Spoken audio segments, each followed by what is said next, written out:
Welcome to PR Future.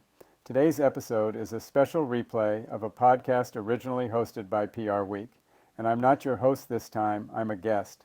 The topic was our 2025 Relevance Report, all about AI activated. It's an interesting conversation about the balance between AI and human storytelling, how to build an AI-ready culture, the role of AI in media relations and measurement, and how the next generation of communicators is preparing for this shift. Enjoy this replay of AI activated.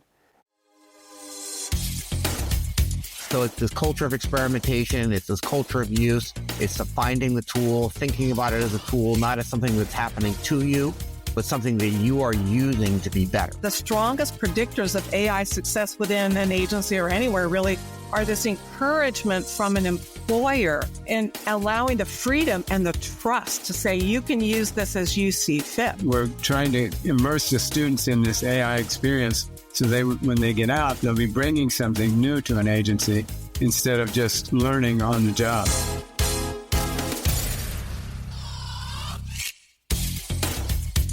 Hello, everyone, and welcome to this special PR Week podcast brought to you in partnership with Microsoft, We Communications, and the USC Center for PR. My name's Steve Barrett. I'm the Editorial Director of PR Week, going to host the show. It's called AI Activated. The discussion will be centered around some research that both Microsoft and USC have done on AI's impact on the PR industry. So we are really pleased to have three legends of the industry.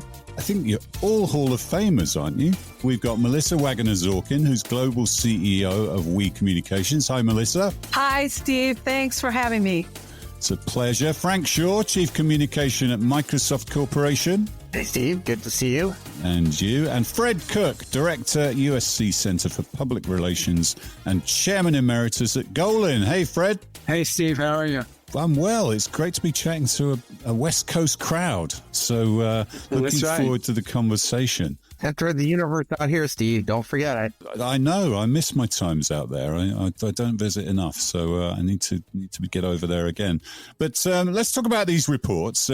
We and USC worked on a study called Energized by AI, and that reveals that AI is making communicators feel more valued, while USC's Relevance Report, produced with Microsoft, showcases how AI is reshaping the way we work, create, and connect. So lots of synergies between the reports, lots of big discussion topics for the industry. Frank, I wanted to start with you. One of the things that always comes up with AI and is, I guess, people are sometimes a little frightened about it. One of the main highlights of the Relevance Report talks about finding our voice, the role of humanity in storytelling in the age of AI, because maybe people are afraid the machines are taking over. Communicators often wonder about the role humans will play as AI becomes more ingrained in the day-to-day. And storytelling is still one of, if not the most important aspects of a communicator's role. So how are you at Microsoft ensuring that humanity remains central to the storytelling process in this age of AI? Because they're both super important, aren't they? Yeah, I think there are two sort of questions embedded in that. One is like, how do we take advantage of these new tools to enhance our storytelling capabilities? And we have to do that. We have new ways of working. We can create things more easily than we have in the past. So how do we take the thing that we're really good at, which is storytelling, and get better at it by using some of these new tools? So that's thing number one. Thing number two is equally important, is that it's not just around storytelling. The value we provide is so deeply embedded in relationships and understanding of relationships, both internally and externally. So I think about the jobs that many of us do. We're not just sitting in front of computers typing away or anything like that. We're in meetings. We're out there finding stories. We're creating stories. We're creating clarity about what we're going to do. We're mediating disputes often because, somebody might think this is the story and somebody else might think that is the story. And, we're not necessarily the decision makers, but we're there at that point of discussion. And so our ability to be great at our jobs is completely dependent upon our ability to forge relationships and then make sure that we are using those relationships in ways that drive the company or the institution forward. Yeah, you often hear the phrase that people are worried about AI taking their jobs, but actually it's people who know how to use AI smartly who are going to be taking the job. So I guess that speaks to your point about upping the quality of storytelling, doesn't it? It's actually going to be a useful tool, literally, to improve storytelling even more. That is exactly right. And there's new ways of finding audiences. There's new ways of reaching those audiences. And so we have to be looking at that. But the core piece of it still gets to that human piece. Like, what's the story? Where do we find it? Who do we tell it to? And then life gets, both easier and more complicated through AI. Yeah, absolutely correct. And relationships will remain true. Yes, Fred. Al Golin used to have a saying that says, "Don't let high tech replace high touch." And that was something that he believed in. And I think our business has always been about relationships. And I think that's going to continue to be at the forefront, regardless of the technology that we use. Yeah, Al was one of the forerunners of the industry and full of wise words, and that one certainly stands up. Melissa, whether you're leading an agency or an in-house team, one of your major responsibilities now as a leader is to foster that AI-ready culture and to help everyone on the team thrive.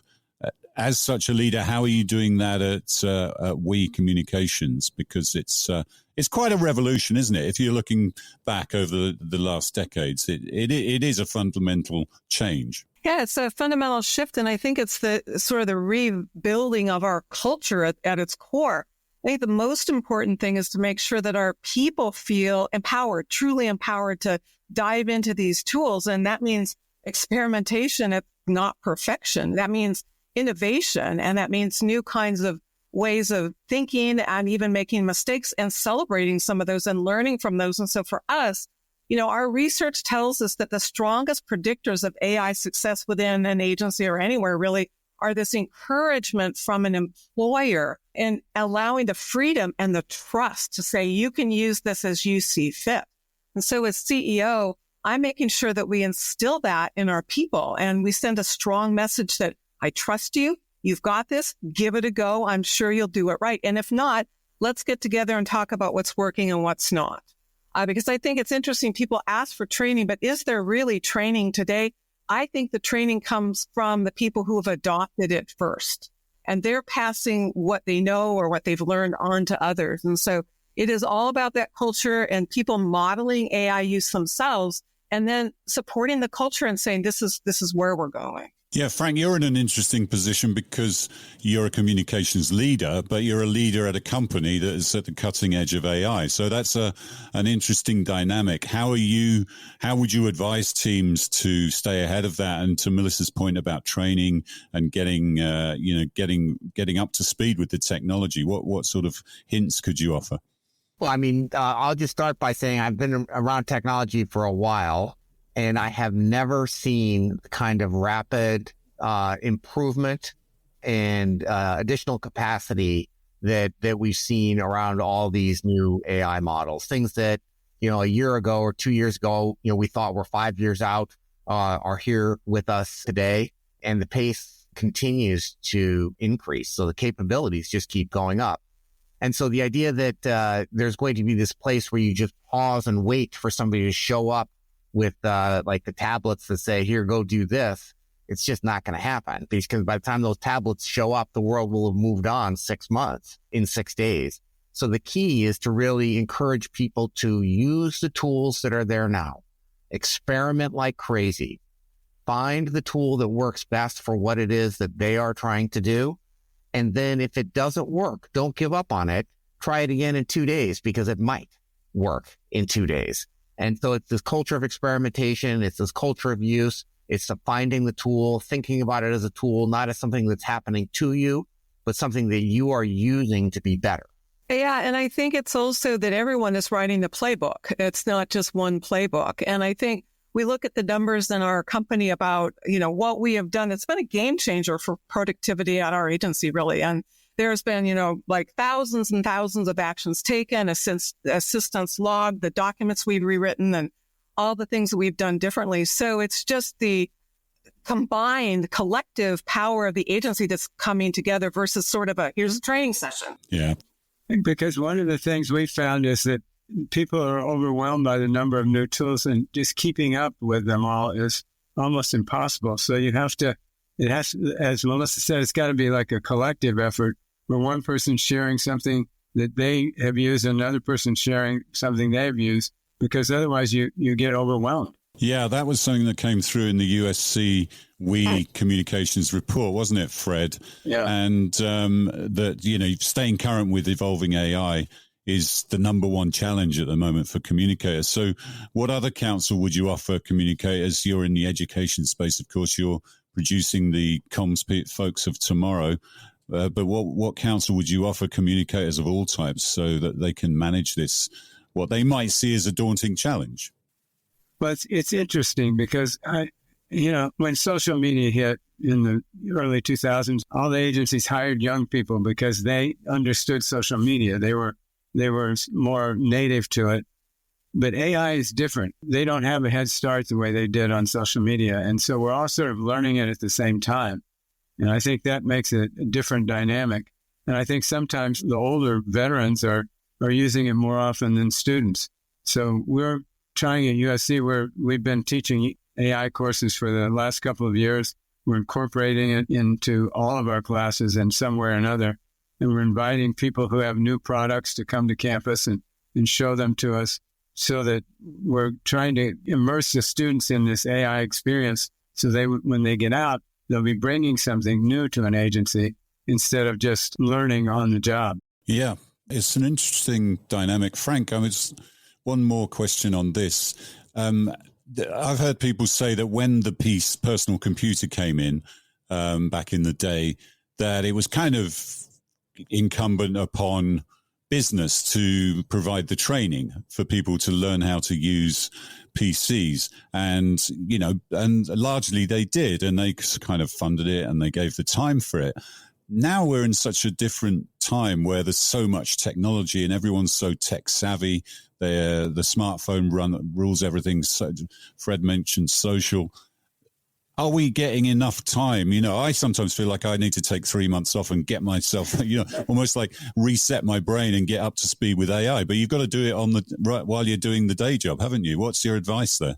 Well, yeah, I do think that the difference is that some of the early technology from the PC and some of the productivity software, it was more complex, and it forced people to adapt to the device as opposed to the other way around. You had to, if you wanted to be something to be in bold, you needed to learn an obscure set of keys that you hit. Yeah. And then over time, that got simplified so people could use it more naturally. But it was still us adapting to the needs of the device that we're using. A lot of the technology today that's coming out flips that a little bit. It's adapting to us. And so the modality of being able to talk to your device and get answers in whatever language you want is different than the learning to speak search or anything like that. And it's just a question of figuring out which works best for you under what circumstances. If I'm trying to solve a problem at home, I will talk to my phone and I will ask questions. I was like, okay, now I'm trying to do this. I was doing something the other day that involved me having to get out of a locked trunk. I'm not going to get into it. I was not being kidnapped. But I was just Sounds like a film script. I was just talking to my phone, like, where is this thing? Yeah. And it's like, I can't find it. So look over there. Right. And it can't see it. I mean, I could have turned my video on, but it's just me talking to it, just like I would a smart friend. And I'm like, I can't open it. It says, you got to use your key and pop this thing off. And then you push this button and then you'll be good. And that's a great example of just how rapidly things are moving. 6 months ago, I couldn't have done that, and how natural it is. And so I think, one of the things that we have going for us is that we are all uncovering these new superpowers based on our ability to engage more naturally with a set of technology. We can all code now. We can write applications. Like, all of us can write applications that do things that we want, that we used to not be able to do. I mean, that unlocks a tremendous set of new capabilities that we didn't have before. So it's like being bitten by a radioactive spider, except no spider or no radioactivity. Yeah, I like the line about rather than us adapting to the technology adapts to us. That's a great line. Sticking with you, Frank, because I think people worry about data security and safety, don't they? And they've emerged, I think, in the research as two of the biggest obstacles to people fully embracing AI. So how can PR pros approach and overcome those sort of obstacles in terms of pushing forward to the future? Well, I think the first is that we just have to acknowledge these are real concerns and not try to hand wave them away and say like, oh, these are not the things you have to worry about. Any business or institution like really needs to think hard about their data, the privacy of their data, the security of their data, and they should work with vendors that put that as a high order problem. In some ways, it's similar to what happened when people started bringing things like mobile devices to work. That opened up a whole new set of security challenges. Businesses then adapted to that by figuring out how to manage those devices. So the industry has gotten better. And so now most companies provide resources so that data and the way it's used is secure. And so pick one of those companies that has security and privacy as a first world problem that they're solving. I'm sure you know one, Frank. It's interesting, Frank. When your team was at USC recently, we had a speaker from a cybersecurity firm present to them, and they said there's 4 million job openings in cybersecurity right now. So if anybody's looking for a job, that's the place to go. I think there are a few people looking for jobs at the moment, but that's probably a whole other podcast. Melissa, another one of the enlightening findings of the USC We Communications report is the least common use cases of AI among communicators. So it found that PR pros don't broadly use AI for media relations, for example, only 24%, or coverage reporting, only 20%, and measuring PR impact, only 16%. So those are quite surprising numbers, actually, and they clearly indicate areas for advancement. So what would you say to communicators who are looking to embrace AI in a manner that will improve those percentages? I would first say we kind of missed a point back where we were talking about the adoption, is that the key for us is to celebrate the people who are the evangelists, the people who are on the leading edge, and make sure that we're bringing in a lot of that learning into just the core of our company. Because if you start with the good news, that I think we all agree that the most common use is the content creation for AI, followed by probably data analysis and background research. Well, so people have been really diving in and experimenting with pieces of that: prompt writing, idea generation, developing outlines, first drafts, whatever. So there's a great foundation, but now we need to say that untapped potential, those things that are the not common use cases, how do you migrate those to people so that they become more common? And I think that's where you make sure that you are trading information about AI habits. That's where you make sure, like we do every Friday, we've got people meeting talking about, I tried this, I tried that. And you just have to push people to go much, much further in terms of, all right, so how could I identify which journalists will cover a topic, and get into kind of that relationship piece that Frank at the front was talking about, as far as taking storytelling into that relationship piece so that more people do for media relations actually start to see a value, a connection. And then I think it's about systems for learning, and systems where you celebrate it, because people love to share when they've discovered things. And that's not a natural thing to pause and say, hey, look what we've learned. And so we've created a way to trade this information where it's celebratory, and it's actually making sure that the people who are the evangelists are really raised up. And I'd finally say that leaders don't often celebrate experiments and failures. They tend to celebrate the things that are successful. I think we switch our mentality as leaders and say, we're also going to celebrate the fact that that didn't work. So don't try that. And we make sure that there's a benefit of recognition for the great work going on in experimentation. Yeah. One of the numbers that really stood out there, Frank, was the measurement point, with only 16% using it at the moment. How do you see that evolving and developing? Because you would imagine that there's a lot of potential there that maybe isn't yet being taken up. Yeah, I think it's super interesting. We're experimenting and trying a bunch of new things that have been really helpful, especially in a real-time situation, because one of the things that you really want is you want real-time information, real-time access, the ability to ask a question, what's the top story for Microsoft in Japan today, and get a response back, set up a search that'll let you know how news is landing, and then you get the reports like as rapidly as they can. They're not perfect, right? Because, like what you really are looking for is you're going to look for deeper analysis, and that's going to come a little bit later. But you can get a lot out of that. And then the other thing that I think is kind of interesting is that it gives us the ability then to look back as well, and then use some of these new deep research, deep models that are out there to ask questions about how we did and get it from a completely unbiased source. One of the things that makes me crazy is that, like, sometimes you see all the, we did something, it was perfect, everybody loved it, look how great it was. I mean, we want to celebrate our wins, as Melissa said. And of course, that's not always true, but it's very hard to ask an account team, either here or at one of our agencies, to be completely unbiased about how something did. It's just tough. But you can go back and you can say, hey, here is all the coverage. What does it say? What does it say about our communication strategy? What did we do? And then, the language model that we're working with, it does not care how we feel about it.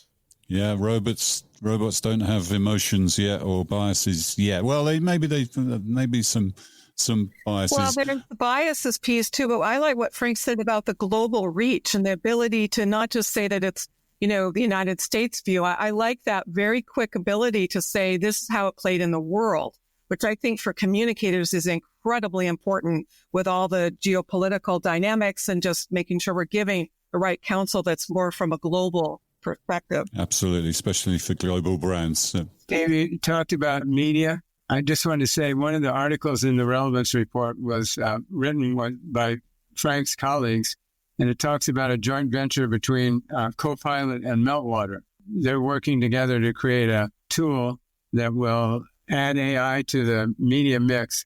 And we our students beta tested at USC, and it's really going to be, I think, revolutionary in terms of how it's going to allow you to use, not search the internet, but search Meltwater in a way that will help you a lot with media. So I think the numbers in the survey that Melissa was quoting are going to go up. Yeah, that's a good segue, actually, Fred, into the question for you about, because the report really wants to address what the next generation of PR pros need to know about AI. And maybe they're shaping it as well, but yeah, I'm sure you'll tell us. But industry leaders also need to help prepare those young pros to contribute immediately, but be tomorrow's leaders as well. So you're dealing with the youth of the next generation of PR pros. What are you focused on to help them in the near and short and long term in that, in relation to those facts? As I said before, they're not any more trained than anybody else on this. So it's sort of a baseline of zero. I think that, in my class last week, we had what we do every year is they create a business as an entrepreneur, a startup. And this year I said, I want you to write the business plan with AI. And then I want you to correct it and improve it and show me the changes, to like track changes on it. So they created the document using AI, and then they analyzed it and corrected it and added their own point of view to it and improved it. And then we talked about the prompts that they used in class, and the people that wrote the best prompts had the best result. And often the prompts were longer than the actual document that came out. So it just shows you they're just learning how to use the tool, as Frank said, in a way that is effective. The people that did prompts that weren't very good sort of got the same generic stuff back from AI. So it's a learning process that you get better and better at over time. And I think they just have to get their hands on it and use it. And a couple of people didn't like it. They said, I could write this faster by myself than I can with AI. It's too much trouble to put the prompt in, but the majority found it much easier. Yeah, interesting. Melissa, just to finish off, what would you say to the next generation of PR pros in terms of AI and what they need to bring to the table? Well, I love the discussion because I agree we're all beginners when it comes to AI, and that's a really good thing. And I've often thought that the best, leadership team would be a 25-year-old and a 50-year-old who'd come together and, it would be magic. I would say that the lack of hierarchy around AI is a really great thing for PR pros coming into this industry and say, this gives you a chance to learn and grow and think and contribute in a way that maybe before hierarchy would have changed for you. So you have a chance, you have a seat at the table. And I think that that's that whole idea of, senior leadership roles are just equal to a lot of people who are also just entering the business, and let them learn from one another. And I'd bring it right back, though, to what Frank said up front about the human part of it. You have to encourage every one of them to understand this is no replacement for you and your thinking and your critical analysis. And so you have to always bring them back and say, it is just a tool. We developed the tool. We're maintaining the tool. And so at the end of the day, you have to really embrace it and use it as if it's just a piece of you. It's not you. We tend to think about this as a tool we're using at the tactical level, or even maybe at the reporting level. What's interesting to think about is how we use some of these new capabilities before we start, right? So it's like most senior people, when you're starting on a project, you don't start from a blank sheet. You've been thinking about something for a while. You've been reading things about it for a while. You've been listening to podcasts, and then you start. Now we have the capability of starting to capture all that stuff as you go along. So like I'm engaging on a regular basis in a dialogue with an experimental copilot we're using, where I'm telling it what I'm thinking about and what I'm reading. And I have an idea of what the output might be, but you don't want to start there. You want to say, gosh, this was a really interesting piece of reporting from this publication on the state of the media. This was another really interesting podcast around who is going to own the Washington Post and why is it going to be Kara Swisher, right? I think about this a little bit. And then over time, you amass this set of information as well as a dialogue with the agent, and it starts being able to suggest other things. And so then when you actually move into action, you've already got a rich data set that you're working with, and it's just super interesting. Yeah, and young PR pros are they're going to be doing more interesting things than pasting up media hits, aren't they, into copybooks. So I think it's a much even more exciting industry to come into. So thanks to all three of you for sharing your expertise and your views. Check out these reports, Energized by AI and the Relevance Report. And thanks so much, Frank, Melissa, and Fred, for joining us for this special podcast. Hey, Steve, thanks. Thank you, Steve. Thank you.